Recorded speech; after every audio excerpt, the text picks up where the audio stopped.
Miss Blakes. How are you? Hi. I'm Juliet, Juliet Taylor. You can call me Juliet or Miss Taylor, whichever you prefer. Most people I talk to call me Juliet. And I did get some information that you were coming in today. I'm glad you're here. I'm happy to see you. And I want you to know right off the bat, whatever you talk to me about today is confidential. I will not share it with any of your other providers.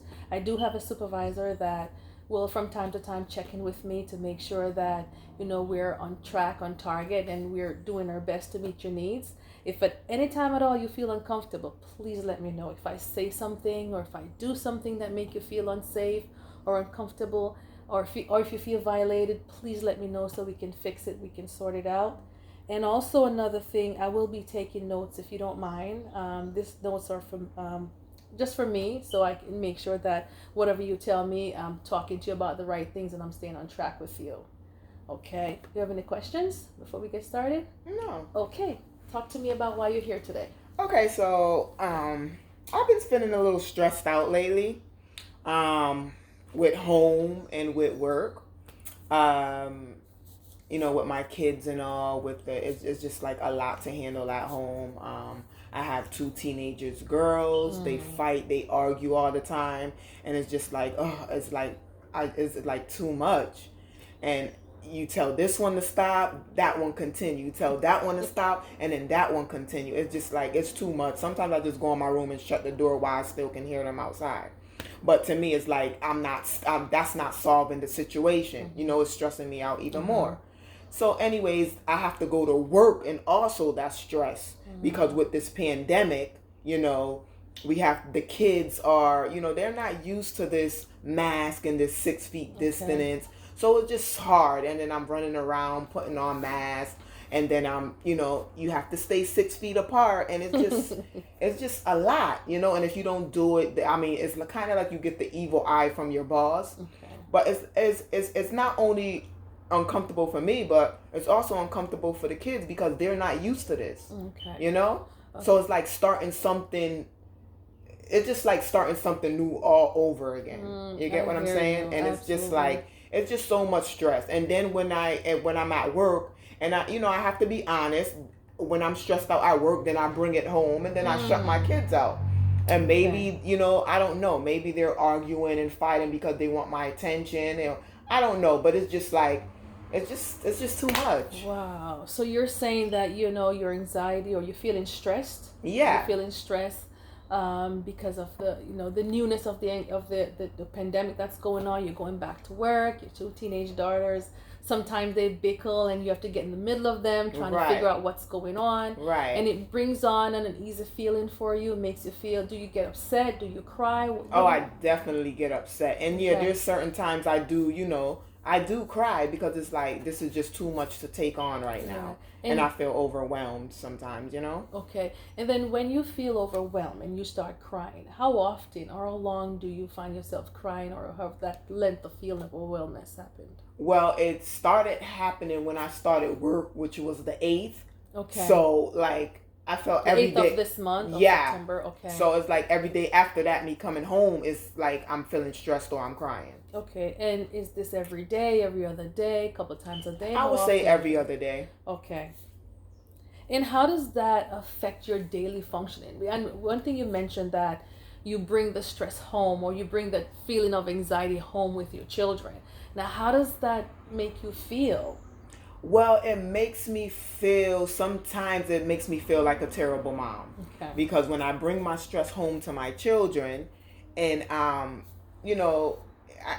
feel like, just me yelling at them. And that really doesn't solve anything. It just gets them upset, and it just gets me upset. And then I just block them out for the whole day. Okay, so you're saying to me it feels like a cycle. You're like a circular. You're upset, then your kids get upset, and then you're upset, and it feels like an ongoing cycle. Right. Now, does that bring on a crying spell for you, or is there other things that happen to you when you're feeling stressed besides the crying? Just blocking you out, blocking you out, and just that's about it. It's either blocking you out, crying, just avoidance, just trying to just avoid everybody. You know what I'm saying? Okay. Because it's I don't know, when I feel this way, I don't want to be bothered by no one. Okay, so when you start crying and you're blocking people out, when you're not in school, you're not at work, how does it affect the rest of your day or the rest of your going into the weekend or your life as a whole? How does all that affect you? When I'm not at work or at home, Right.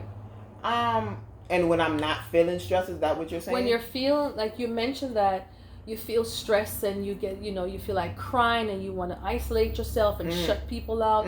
So when you're not at work and when you're not at home with your children, what do you do? How do you how do you handle your weekend? How does the crying and the isolation affect your daily life, your everyday day-to-day life? So I work Monday through Friday. Okay. So on the weekends I'm at home. Okay. I mean, I'm not dealing with work, but I'm still dealing with my kids. Okay. But I tend to do other things. Like, Okay. I can drop my kids off somewhere, like to Okay. my mom or to my aunt, and have that little me time. Okay. Go to the gym, go for a run, go for a walk to clear Okay. my head. Okay. And that helps. It kind of brings me down. Okay. And how old are your girls? You mentioned you had 13 two and 14. Okay, they're teenagers, right? In Yeah. the right teenagers.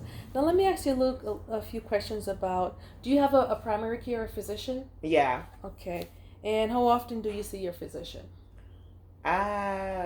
Like for blood work is every year. Okay, and are you up to date with your physical? Yes. When was the last time you had a physical? I had my physical February 12th. Okay, and have you, with a few more questions about your doctor's appointments, have you had any symptoms? Have you reported anything to them? Any pain? Anything physically going on?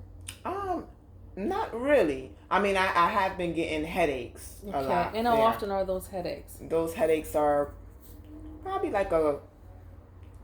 I would say twice a week. Twice a week. And Yeah. how long do they normally last? They'll last for the whole day if I don't take nothing for it. Okay. Yeah. And how does that affect the rest of your day when you have headaches all day? Well, when I have headaches all day, I block people out because I'm in pain, and again, I don't want to be around anybody. So usually when I have headaches, I'll sip some tea and I'll lay down. Okay. Yeah. Okay. So I'm gonna ask you a few questions about your family history. Do you mind? Yeah, sure. Okay. Yeah. So where were you born? I was born in Bridgeport, Connecticut. Okay. You were born and raised in Bridgeport? Yes. Okay. And what do you identify as your ethnic group? American, Jamaican. My family is from Jamaica. Okay. And your primary language is English? You're speaking Yeah. other- Okay. Okay, how about your parents? Are they still alive? Are you Yeah. close to your parents? Yeah, pretty Okay. close. And your parents are in Bridgeport also? Yeah. Okay. Are your parents married? Are you married? No. Okay. No for both? No for both. Okay. About divorce. Have you been divorced? No. Never Okay. been married or divorced. Okay. How was your upbringing? You know what? My upbringing, I would have to say, was pretty good. I mean, a lot of arguments. I could say lot of fights. I mean, but it's family. We have our disagreements and things like that. Okay, so when you say arguments and fight, explain that to me. What is that like? So arguments arguments about who's getting the better treatment. Okay. Things like that. And Okay. then one may get aggressive because the other one may say something that hit a nerve. And Okay. then, Does any of these fights ever lead to where the police has been called? Yeah. Or criminal activities or anyone being in jail? yes. Okay. And how long did that last, the fights and the arguments in your family growing up? From what age to what age? So probably about when I younger to in my teenage, like 13, Okay. all the way up to at least 18. Okay, so most of your teenage Yeah, leading my- to young adults. Right. Okay. And how do you believe that affects you now? You know what? I honestly, it really don't affect me now. Okay. It doesn't affect me now because I don't know. I feel like I have grown from when I was a teenager. Okay. So yeah, I handle things, more better than when I was a teenager. Okay. You understand what I'm saying? Uh-huh. So yeah, so it doesn't affect me. I don't let that get in between. I don't let it cross that line when it comes to family. Okay. So, do you feel supported by your family as an adult now? I feel supported by some family members. Okay. Do you not feel loved by those family members that you feel supported by? I feel loved. Yes, I do. Okay. And how do you express love in your family from the ones you said support you and love you? How do I express love? Mm-hmm. Love is someone not only who show it by empathy or just a kind-hearted person to you. Love is somebody who you don't have no food in the refrigerator and they come and they fill it up. Okay. That's love. Or you, like, I was a single parent growing up with my two daughters.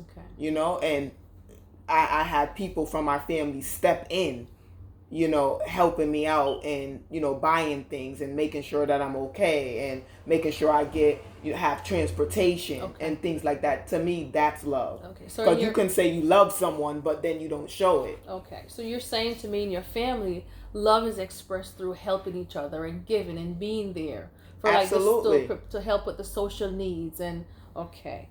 Now, how about the discipline in your family growing up and even now as an adult? How were you disciplined growing up? Well, discipline was you just get your butt whooped if you're disrespectful. Simple as that. And where anything that your parents could reach, okay. Whether it's a shoe, a telephone, whatever. That's how my discipline was. Okay, and from that discipline, do you feel like you were verbally or emotionally abused during those disciplinary moments in your family growing up?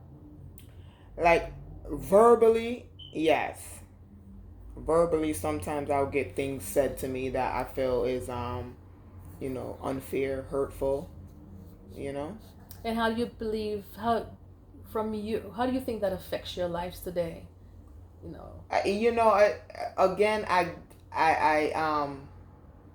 don't let it affect my life today, but I think I think about it sometimes. Okay. But again, I don't know. I feel like none of us is perfect, so. During those headaches that you get now, during the time when, we're in this pandemic, like you explained earlier, have you ever had those memories come up when you have those headaches? When I think about it, yeah. Okay. I would say that, yeah. I feel like sometimes, yeah, my headaches is definitely brought on by overthinking. Okay. Yeah. Okay. And so give me a best memory of your childhood. I don't, just being around my parents, taking trips. Okay. And things like that. Or, just having that family time, that family moment. Okay. And we do that once in a while. What's one of your best memory trip that you can tell me about? Well, when we all went to Jamaica, okay. That was one of because that's my first time ever seeing the island. Oh. So yeah, that was. Do you remember how old you were then? I was 14. Wow, almost the age of your daughter. Yeah. And what's one of your worst memory? And that could be any time, childhood or adulthood or even today. Well, my worst memory is when my parents fought each other and it became brutal. Okay. And what age was that for you? That was also in my teenage years, probably around 15, 16. Okay, so that maybe a few years after that great trip. Exactly. Okay. But were both your parents on that trip to Jamaica? Yeah. Okay.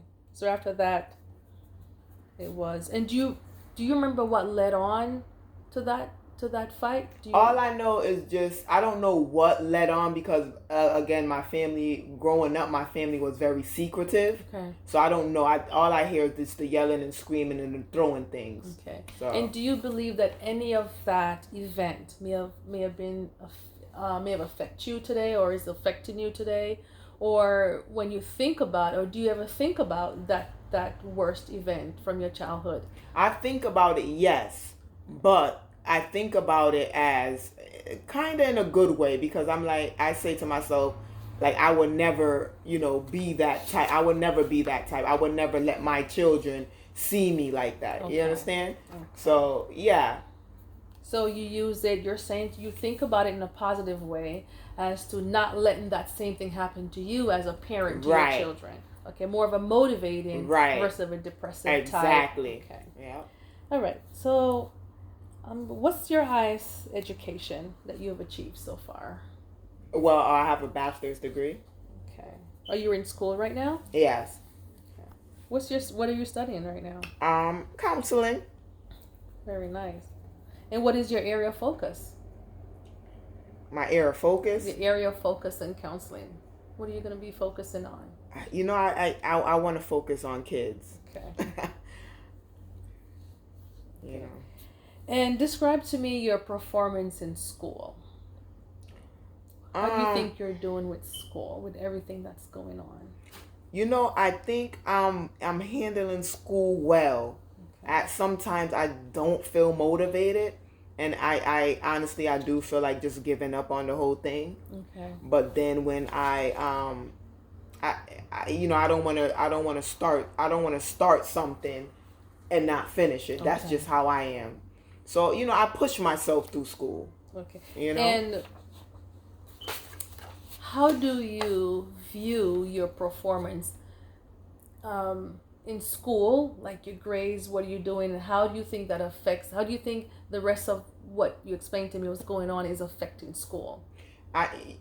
It doesn't affect school. Okay.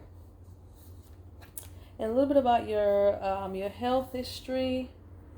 What is your biggest concern right now with your health?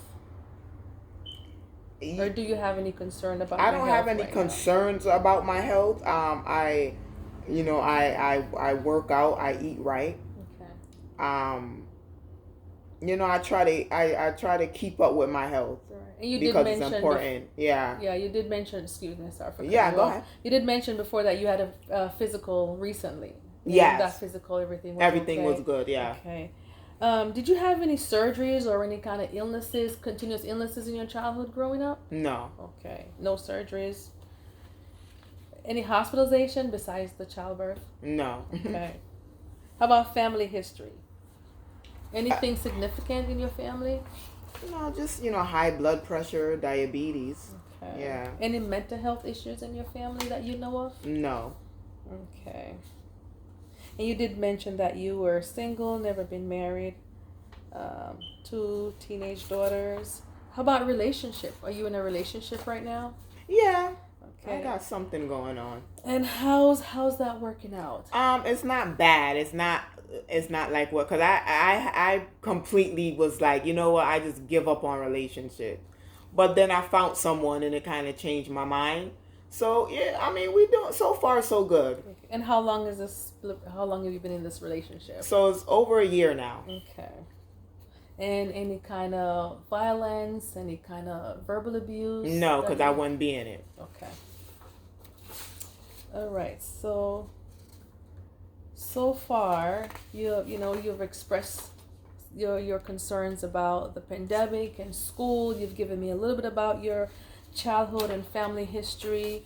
And is there anything you would like to ask me? Anything you want to talk about specifically before I go on? No. Okay. So what I'm going to do with this information, I am going to compile it together, and we'll set a time to meet soon. We did talk about meeting on Wednesdays. Is that still good for you? That's fine. Is time still good for you? Okay, so we're going to keep If going. it's not good, is it okay if I change it? You can call me and Okay. change it. I have a very tight schedule. I have a very heavy caseload. Yeah. So I would rather you give me at least 24-hour notice. If you're late, again, just call me today. Everything was great. You came in actually earlier than we planned. That was awesome. I'd had time. We talk about it. Is there anything else you would like to share at this time before No. we schedule? Okay, so we will meet next week Wednesday, same time. Is every week still good for you? Yeah, Okay. that's fine. We'll meet next week, same time, and we'll continue this, and we'll talk some more about the stressors, and I'll ask you to share a little more with me about the anxieties and how it's affecting your day. In the meantime, I'd like for you to take notes on what's going on with your day. If you can, just write down or jot down or try to remember how your days are going, and we can talk a little more about that. Okay, no problem, Miss Juliet. Thank you. So I'll see you next time. Yes.